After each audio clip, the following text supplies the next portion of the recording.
Temps de la parole, une émission de l'église La Montagne Sainte, présentée par le pasteur Séverin Luméry. Pour tout renseignement, veuillez nous contacter au +243 81 43 00 727.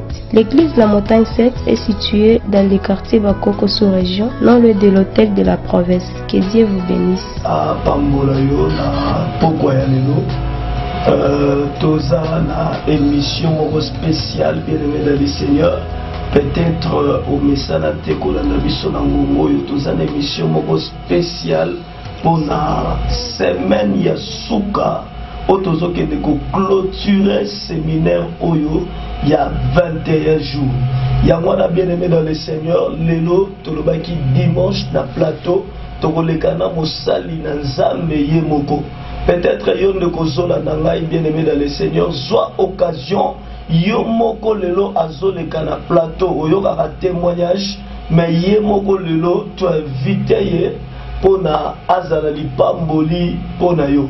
Yangwana bien-aimé dans le Seigneur, toza nga côté pasteur Séverin, toza accompagné na papa na biso Paul Kalumba. Bonsoir papa na ngai. Bonsoir, bonsoir. Merci beaucoup. Toza pe accompagné na ndeko na biso le frère John Okosunga biso l'interprétation. Bonsoir papa na ngai. Bonsoir papa. Voilà, bien-aimé Nzambe apambola yo sikozali, toza na ngonga mulaite. Mais toye kaka na mwandambu ya muke bien-aimé ngonga oyo pona ko permettre yo olanda papa ye moko en live par rapport ya témoignage oyo azopesa na séminaire oyo tozo clôturer yango à partir ya semaine oyo oza semaine ya suka na kosenga yo bien-aimé dans le Seigneur yo oyo na loyete poussana parce que c'est une occasion bien-aimé ya délivrance na vie na yo. Papa Nanga, nous avons parlé sur ces grands thèmes, comment vaincre la sorcellerie familiale. Je ne sais pas si ce que vous avez la bisonini par rapport à la sorcellerie familiale. D'abord, on va se présenter Yomoko, Obazolanda, Yobayeba, et puis après, Tokota Namozindo, il y a thème Nabiso. Sawa kabisa, tunashukuru sana mchungaji. Totondi Nzambe mingi mokambi. Tuna remercier Bwana kwa sababu alipermettre tupite ku directement ku television. To remercier Nzambe parce que alingaki toleka directement na télévision pe na batu mingi balikuwa natufata ku maéglise, ku radio, mais cette fois-ci tunapita na ku télévision. Batu mingi bandolanda biso na radio, mais cette fois-ci tokoleka na télévision pe na radio. Dernière semaine ya témoignage.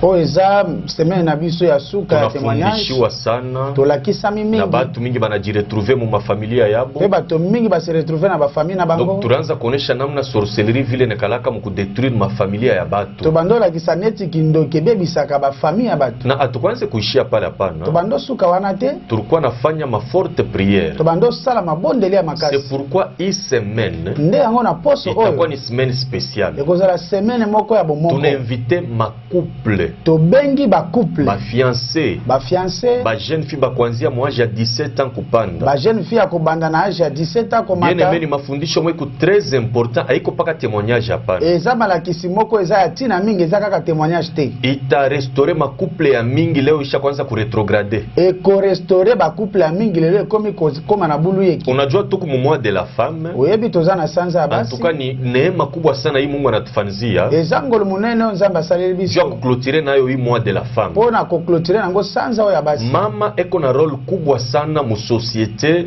ti na mu mariage. Mama aza na rôle munene mingi na société ti na mariage. Na mu église. Ti na église. Mena chapitre ile tutazungumzia mbele ya kwanza. Siko chapitre tokosowela ngo ya liboso. Ni ya kujua koma bulozi bwa mwanamke bunakuwa na impact ya nguvu. Eza ya koyeba lolenge ni kindoki ya mwasi ezalaka na makasi mingi. Tutajua pourquoi mulozi mwanamke anakuwa na roho mubaya. Tokoyeba lolenge nini ndoki ya mwasi ezalaka motema mabe. Kama nakamata mutu, soka zui mutu, sherti ya muelimine. Ifoka kaaboma ye. Ole kwako kama kuna kumbanishwa na mulozi mwanamke. Mawe pano soko zo bundisa manandoki ya mwasi. Sasa kuna kwa confusion kubwa. Ezalaka na confusion moko munene. Kuna kwa ma religion ingine. Eza na ba religion mosusu. Bo banasemaka ke mwanamke ni mulozi. Bango balobaka ke mwasi aza ndoki. No kakula na mwanamke Soko ole na mwasi unakula na mulozi. Ole na ndoki. Bo ile ni mambo ya batu ba dunia. Oneza makambo ya batu ya mokili. Tutasomeni na moi passage biblique pamoja. Tokotanga na bino passage oyo ya buku. Tutasoma kitabu kia Proverbe. Tokotanga na Proverbe. Tutashikia Biblia nazungumzia nini juu ya mwanamke. Biblia lobini ni pona mwasi. Proverbe chapitre 22. Proverbe chapitre 18. Chapitre 18 verset 22. Verset 22. Inasema nini? Celui qui trouve une femme trouve le bonheur. C'est une grâce qu'il obtient de l'Éternel. Unashikia bien aimé vile miandiko nasema. Celui qui trouve une femme trouve le bonheur. Oyo azui mwasi azui eloko ya mutuya. Mais leo kunaona madini nyingine. Lelo zomona bitonga mususu. Beko na bafuata ministeri ya mwanamke. Bazolanda te ministeri ya mwasi. No, mwanamke ana droit kushimama ta kumbele ya batu. Mwasi azana droit ta kotere makati. Mwanamke ni mulozi. Mwasi azandoki. Mena mina kuinvite. Ngana invite yo. A partir ya kesho. A partir ya lobi. Na njo chapitre ya kwanza tutazungumzia. Nde chapitre ya liboso tokosolola. Pourquoi bulozi bwa mwanamke bunakuwa na impact yangu? Pona nini kindoki ya mwasi ezalaka na makasi mingi? Na baptême sorcellerie kinakuwa je. Olibatisi ya kindoki ezalaka ndenge nini? Bulozi banabatizanaka. Na kindoki bapesa ka baptême. Na mule njo tutengia mu madetail tutadécouvrir baptême ya bulozi banaifanyaka je. Na kuna nde tokokota na bosiki siki pona koyeba baptême ya bondoki basalaka ndenge nini? Nduku mupenzi, ndeko molinga. Unateswa sana na sorcellerie. Onyoka mingi na kindoki. Unaomba sana. Osambeli mingi. Mais hii ni occasion Mungu anatupatia. Oza occasion nzambe pesi na poso oyo. Kwa tena tu découvrir ma activité ingine ya giza. To ya lisusu to yeba lolenge mususu ya molili. Deuxième point na biso. Tutaona origine ya mari de nuit na femme de nuit. Tokomona utela ya mobali ya butu pe ya mwasi ya butu. Leo kuna confusion mingi sur le plan spirituel. Lelo za confusion mingi na lolenge ya molimo. Bengine banawazeka sa mari de nuit ni mulozi. Ba mususu bakanisa ke mobali ya butu azando. Or peko différence ya sorcier na esprit. Eza différence na kati ya ndoki na molimo. Sorcier ni mutu. Ndoki aza mutu. Ni mutu eko na mwili na damu. Aza mutu aza na makila na mai. Lakini eko possédé na esprit ya sorcellerie. Aza possédé sikone na molimo ya kindoki. Mais démon haiko mutu. Démon aza mutu te. Démon eko esprit. Démon aza molimo. Alors tutajua sikoto koyeba mari de nuit ni nani? Mobali ya butu aza nani? Banekala wapi? Et puis bafandaka wapi? Banafuataka nini kumaisha? Balandaka nini na bome na biso? Mais selon expérience yangu mirishi mu magie. Na expérience na ngao na yekola ki na magie. Kulikuwa madawa moni nilikuwa napatiaka banabake. Ezala kisi moko na bando pesa bana basi. Ile tutengia mu madetail mu église. Wana tokokota na bosiki siki na itonga. A partir ya ile madawa. Kolekela bakisi wana. Na yo ilikuwa na kokotaka presence ya mari de nuit mu nyumba ya mutu. Yango pe bandai ko benda presence ya mobali ya butu na ndako na mutu. Utaona ba jeune fille obetu ba 17 ans 16 ans. Okomona ba jeune fille na biso lelo ya 17 ans 16 ans. Eko nafunza masomo. Aotanga classe. Abaya muwaka. Nano babala ete. Aya yuwaka ta mwanaume. Ayebi pe mibali te. Mais spirituellement. Kasi na molimo. Eko marié. Babala e deja. Et puis nitakupa masinyi yote ya kudécouvrir ke mutoto yako eko na homme de nuit. Et puis nakopesa bilembo nyoso ya koyeba ke mwana nawe ya mwasi azana mobali ya butu. Atakuwa na muzarisha na batoto. Akobanda kobotisa na mwana. Kwa dangereux. Wana siko komi matatu. Mais na bale batoto. Siko bana wana. Bana kwaka quelque part. Bazala kabisika moko. Bien aimé bale batoto na kwaka ni bomba retardement. Bana wana za bomba retardement. Est-ce que depuis anzaka maisha maombi? Et puis depuis obanda vie à prière. Shiku kanusha kufanaka ko prière juu ya kudétruire batoto wale banazari kwa mystérieusement. Mukolonino sosa libonde lia ko bebi sabana na babota makana lolenge moko ya molimo. Hii ni occasion Mungu anatupatia. Eza occasion zamba pesi biso. Tutanza mbele na ba homme de nuit. Tokobanda yao na mibali ya butu. Ni nani? Azana. Anafuataka nini? Alandaka nini? Makao yake ni wapi? Afandaka wapi? Na atutaishia pala pa. Tokosukela pe wana te. Itakuwa accompagné na ma forte prière. Tokobanda ko kende nango na mabonde lia makasi. Point ya pili. Point ya mibale. Tutaona origine ya femme de nuit. Tokomona utele ya mwasi ya butu. Mama. Angaria bwanako vile muri wanaka. Tala mobile none tibobalana. Muri pendanaka sana. Bolingana mingi. Na mariage yenu. Pe mariage na bino. Ilikuwa ni baraka kubwa kubatu mingi. Ezalaka lipambo li mingi pa batu. Meleo. Kasi lelo. Ile upendo ya kwanza bwanako haiko te. Bolingo ya mobile nona liboso. Wana nakuchukia bila sababu. Mobile ainio kaka pamba. Yote kuna mfanishia. Nyoso salela hii. Meleo kama nakona. Kasi lelo so amonio. Anafunga sula yake. Akangelo ngiemo ko. Anakuwa nakutukana. Akomo finga yo. Tutajua ni kitu kani. koyeba eza eloko nini. Sasa kutokujua kwa sheba tu. Kozanga koyeba ya biso bato Mutu shikoyo. ataremarke mambo ya vile. Motakomona makambo ya bongo. Anaanza deja attaque kwa sorcier. Akomi siko atake pa bandoki. Inafunga balozi. Nakangi bandoki. Inabakemea. Na pameli bango. Haiko mubaya. Eza mabete. Tuku na ile pouvoir. Tozana makotoana. Est-ce qu'il faut kujua ni balozi njobe kwa la base ile situation? Il faut koyeba est-ce que bandoki nde baza na musiki siki alikambo na yo. Komba Bitumba. kuikomba na bien kama unajua origine yake. Kobunda bitumba bien faut yeba utela nango. Tuingia hata mu medicine. Toko tata na medicine. Unajua magonjwa kuisha Oyebi malade po sila. ni kama unajua kunyego unatokea. Il faut yeba place ni malade ya Tanki ya huya jua. Nano yebi ya magonjwa itakukomplike. Malade ane ko compliqué makasi. Même sur le plan spirituel bien aimé. Meme na lolenge pe ya molimo. Vile balozi banatendaka Neti bandoki ya sala. Bazoloka. Bwana Yesu na ye. Kolo Yesu pe. Eko na vepa balio baki. Azobate la bao ya ye. Force ya prière. Makasi ya mabonde ni. Prière ndani ya Yesu. Mabonde ni nakati na Yesu. Ku déstabiliser ma activité ya ngiza. Ezalaka ko bebisa misala ya molili. C'est pourquoi tutafundisha tu bulevi tunejarete. Nde yango tokolakisa ka boete tokati. Mwisho kutakuwa ma forte prière. Na suka ikozana mabonde ya makasi. Mena iku mubaya kabisa. Eza mbe mingi. Kwa we marié. Epa yo moto balani. Bwana yako mobali na yo eko na bibi wa bushiko azana mobali ya na mwasi ya mama kama ushimame mu maombi mama soko zotelema na mambonde lite utateseka sana okonyoko mamingi mfumo afukuza yake mari de nuit nganga kisa bengana ka mari de nuit mfumo ekalake na pouvoir kutosha tabulozi nganga kisi pesa kama kokita ya kolongola kindoki hata wezaka ta siku moja akokoka ka pe atamu kolongola bulozi bunatoka au nom de Jésus Christ de Nazareth bondo kesila kaka au nom de Jésus Christ de Nazareth kama leo mindu kuyenu kalumba ni ku délivrer soki lelo ngande ko yabino kalumba na komi délivrer grâce à Jésus Christ eza grâce à Jésus Christ ile kazi mingi alifanya kumsalaba musala asala kine kulusu kupitia damu yake kolekela makila na yeye ye inakuwa bote ba muvili ya Bunya to bengi bato nyonso bafandi na Bunya wa mukanisa kani oza anetongani kuya yaka na hii ni mambo inaangalia maisha yetu ya nyumba eza makambo etali vi na biso ya bandako oppression ya shetani makambo ya satana haifuataka sasa huyu njuni wa kanisa tena elandaka teke oyo etonga tena te na waza ba mingi hapa hata leo eza na ebi ba mingi hata lelo pengine bushiku wa ukachika leo uliona ba mari de nuit ata kotongo etana lelo omonaki ba mari de nuit sasa wewe kutokuyua kozanga no koyeba unatoka nje unaanza kutukana watu obimili bando komo finga batu amutani weza boko kanga te amuye kunyamiri tokea wewe place na hotela kite ile ni distraction on eza distraction bien c'est pourquoi tunakusi yango to bondeli à partir ya kesho 16h ko bandela lobby na 16h tuko pa montagne sainte toza na église ya montagne sainte tunanza ile séminaire to bandi séminaire na biso après enseignement itasindikizwa na prière tokokambema na mabonde ya makasi kisha na makestion itakuwa mituna pe kozala bien aimé ndeko molinga seme kukombanishwa na mulozi il faut que eza malamu kobundisama na mulozi ni mutu kunamona Samuel ndoki aza mutu ozomona ye demo eko esprit demo aza molimo mari de nuit anavalaka kori me mari de nuit alataka nzoto ya bomoto anakuya bushiku aye na butu mando ya bantu ngapi leo inakufa njoo ya ba mari de nuit mabala bato boni lelo ekufi pona mari de nuit mando ya bantu ngapi leo inakufa njoo ba femme de nuit mabala bato boni ekufi pona femme de nuit et puis kuku malama yote nitakupatia kukanisa ya bwana yako kama eko na mari eko na femme de nuit takupa masini yote nyota tamu eza na bilembo na kopesa yo soki mobali na aza na mwasi ya butu na kopesa bilembo nyoso koyeba atuna mbari bien aimé toza musika te tuku kumkongo ya hotel de la province toza na pene ya hotel de la province na sous région unakuya pale oyewana à partir ya 16h kobanda 16h fika mbele wakati njoo bebe place koma na ngonga poso ya bisika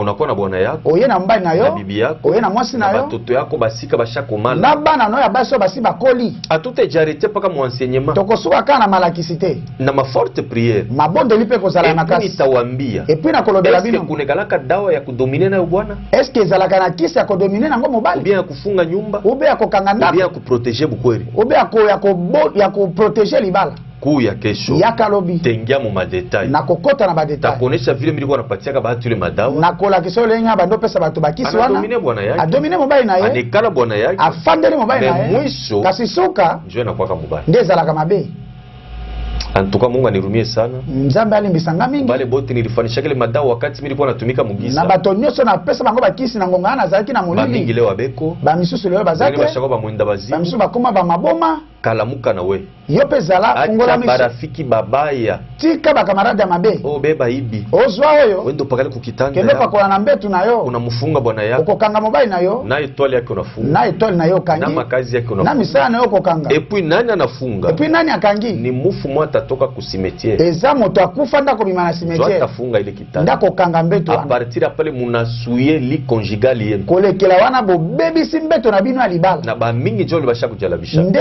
ba mingi bongo nde basi ba baby sa. Soit mama iko na mimba. Tamsu mama zana zemi. Anaanza kunyakuna tumadawa. Akomo mela mama bakisi. Ni ansanga. Oh nde za boye. Sipatikane. Pona zwa mate. Takonesha konsekansi ya bile bitu. Na kola kiso konsekansi ya biloko wana. Mtoto wa Mungu kama kwa enceinte. Mwana na Nzambe soko za na zemi. Ikala mu prière. Fanda na mabonde. Mungu atakusaidia utajifungula mzuri mjina la Yesu. Nzambe akosunga kobota malamu na kombo na Yesu. Kuchokoza chokoza. Oya kotumola tumola. Aujue provenance yake. Oyebi be utela na ngote. Alors mimi nakusikesho. Yango na bonde lolobi. Fika partir à 16h. Comment à partir à 16h? Tengia mu ma détail. Tokokota na ba détail. Hapa tuna na taya kusema mingi. Tozana ngonga koloba mingi te. Mais église utakuwa na taya kuposer question. Na église kozana ngonga kotuna mituna. Jo après enseignement. Après kolakisa. Question. Ba question kozala. Forte prière. Et puis mabonde ni ya makasi. Karibu sana kwa wote. Toyambio bato nyonso bakoyato ya bibango. Ushikwe complexe aksamini kwa kukanisa fulani. Ozala complexe tenga na zana église songolo. Si bato ba makanisa kwa chana tukuna bokule. Si bato ba église mzoso to bazoya. Unafuata mbele ni intérêt personnel yake. Moto zoya ndana intérêt ya moko. Hapa tuna na mambo sema njushi haina ba mwile kanisa.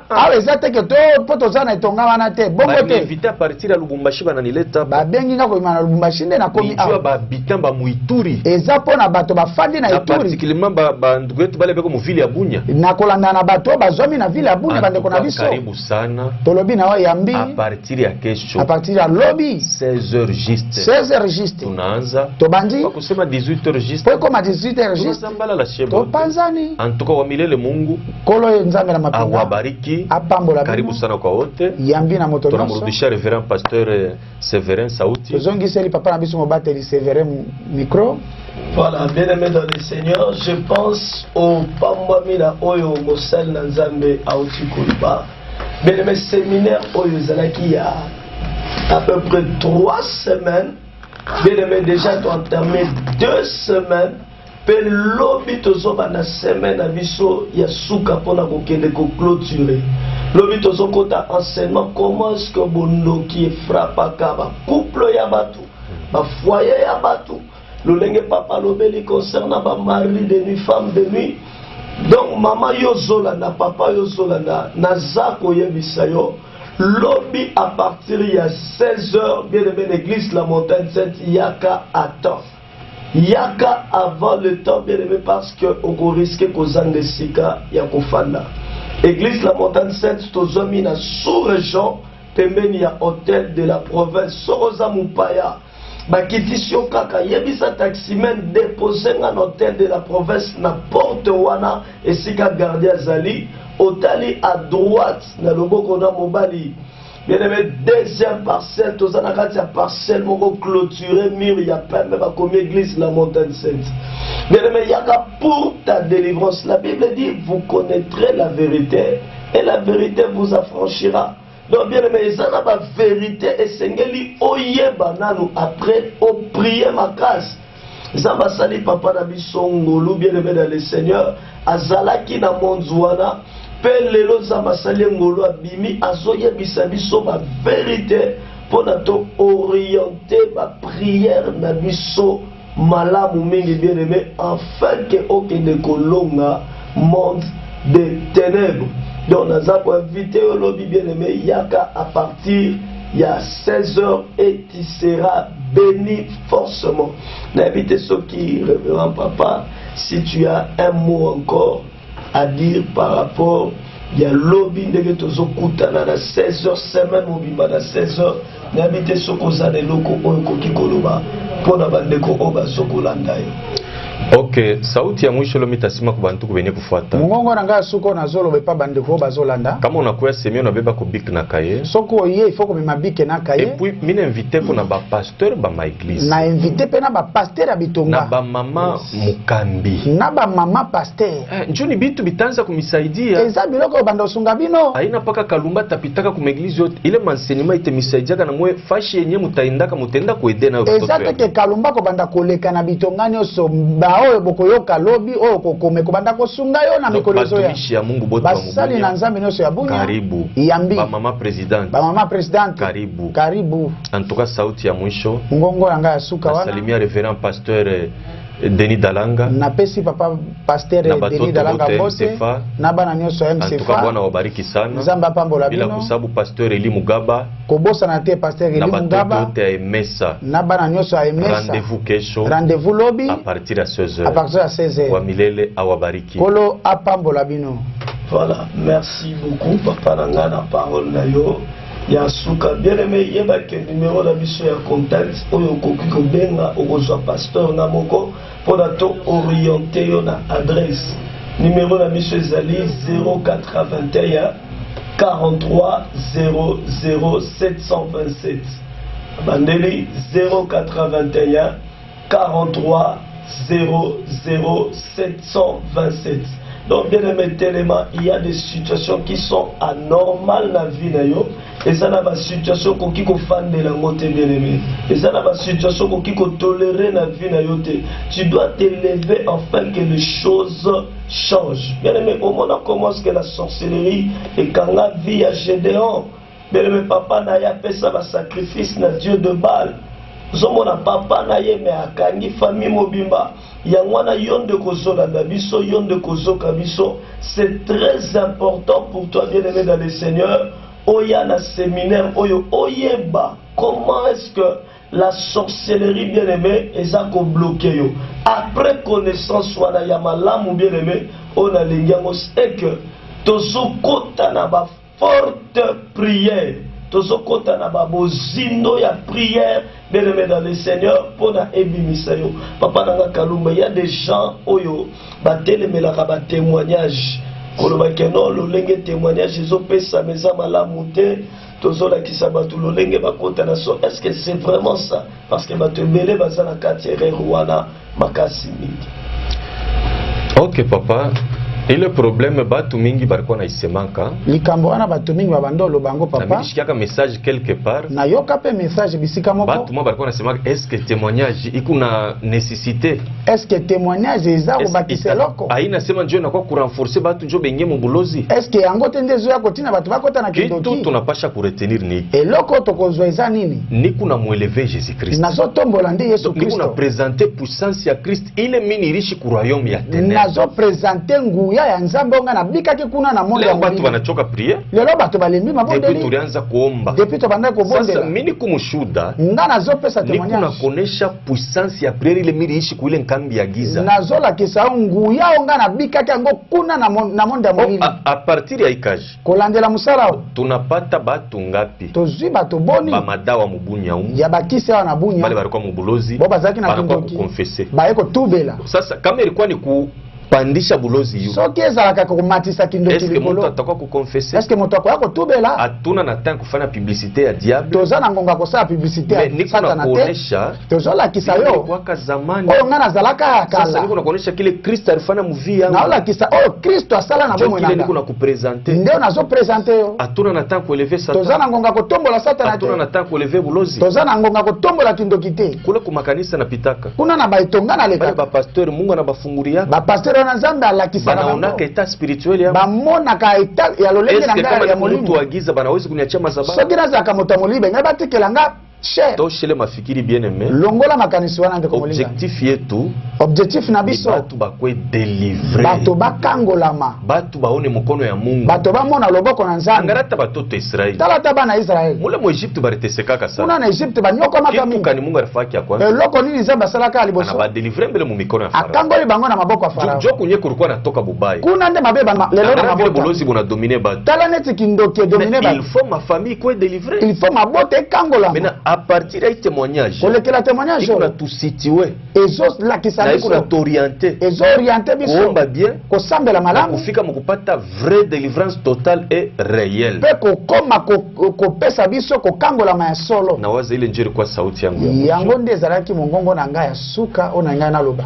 Merci beaucoup, bien-aimé dans le Seigneur. Zambé apambolo papa Kalumba. Amen. Zamba pambola pende konabiso John Osunga Kibiso. Amen. Bien-aimé, oui, bien monsieur Lelo. Pourquoi est-ce que toye awa? C'est juste pour la koya ko réveiller yo oyona nos akola la bien-aimé dans le Seigneur. Oye biso koye une église, c'est que j'aime beaucoup bien-aimé. Il y a des gens qui sont en train de prier. Bien-aimé, non. La main de Dieu est au talisama. Comment est-ce que bien-aimé Batou Baza pour se retrouver dans ma situation anormale, dans ma vie, dans ma bango, pesa orienter bango dans ma prière. Bien-aimé, pour nous prier bien, pour nous combattre bien sorcellerie, bien-aimé, tu dois avoir aussi une certaine connaissance. Yangwana yeba que c'est une occasion on zamba pesio. Bien aimé, oya ko se retrouve yeba pourquoi est-ce que musala nangeza bloqué? Pourquoi est-ce que libala nangezo kende malamute? Pourquoi est-ce que nyonso nazo sa les osimbate? Pourquoi est-ce que ba mari de nuit, femme de nuit baso tungisa vinanga? Bien aimé, oya bezana bato bele baso zo libala te. Pourquoi? Parce que na monde spirituel babalisa yo. Comment est-ce que dans le monde physique on reçoit libala bien aimé? Or, la Bible dit, en réalité, dans l'homme, c'est l'esprit. Bien aimé, ce sont des choses qui se passent invisibles d'une manière spirituelle. Quel que soit aux ânes églises, bien aimé, yaka, et si kanayo ezali. Nous déjà, et si kanayo ezali. Bien aimé, semaine autozobanda à partir il y a lundi, mardi, donc semaine au mobiba, bien aimé, 16 heures, prière et bandi. Nazo pesa yo lisusu adresse yo oyo soki biso malamute, bien aimé, église la montagne sainte, tozwami na sous-région pembeni ya hôtel de la province. Bien aimé, yebisaka taximan soko yebi mboka hôtel, yebisaka taximan Kiti sanga na hôtel de la province na porte sika oyo gardien azali na porte wana otali à droite bien aimé deuxième parcelle tozwami na kati na ndako moko oyo eza clôturé na mur ya pembe bien aimé lobby kozanga te parce que lobby moto bien aimé et bande sengeli et loko oyo ezotungisa yo ça doit te lâcher et sengeli lâcher yo afin que vina yo ezala libéré makambuna yo ezala libéré. Voilà bien aimé dans le Seigneur to comme presque na suka ya émission na biso to pamboli mosala nzambe na présence na ye parce que to outi d'ailleurs ko bima na biso na église na prière directement bien aimé toye pona yo olanda émission oyo pona yo to réveiller yo koyebisa yo ete bien aimé profiter. La Bible dit vaut mieux la fin d'une chose que son commencement. Bien aimé to komi na semaine ya suka kozanga te bien aimé lobi na bengi yo mama telemisa papa telemisa mama. Bozana bana, bien aimé déjà bakoli na âge à 18 ans, yaka na bango. Ma soeur ozola nanga, yebisa fiancé na yo toya koyoka, makambu ozo teleme la vie na biso. Donc bien aimé, et l'Éternel te bénira certainement. Que Dieu bénisse aussi notre frère John encore. Nzamba Pambolo papa. Merci papa. Nzamba Pambola ndeko biso Joël Asunga Kibiso na technique. Nzamba Pambola notre frère Alphonse Oizo biso na télévision bien aimé dans le Seigneur. Dans micro Aweza pasteur Séverin. Lumeri église la montagne sainte. Église autozope sa séminaire ya makasi. Il y a 21 jours. Déjà tosali 14 jours et tikali 7 jours. Otozo bandango à partir il y a lundi, mardi, jeudi, ti na souka bien aimé dans le Seigneur, na 16h yaka kozangate et tu seras béni et délivré. Zambe apamolo papa nanga, est-ce que tu peux prier pour nous au bon de la ponabiso afin que to kabwana émission. Sawa tutaomba. Yes. Katika jina la Yesu tunabariki taifa yako. Haleluya. Batoto yako bote wenye kutufuata mwi wakati Bwana.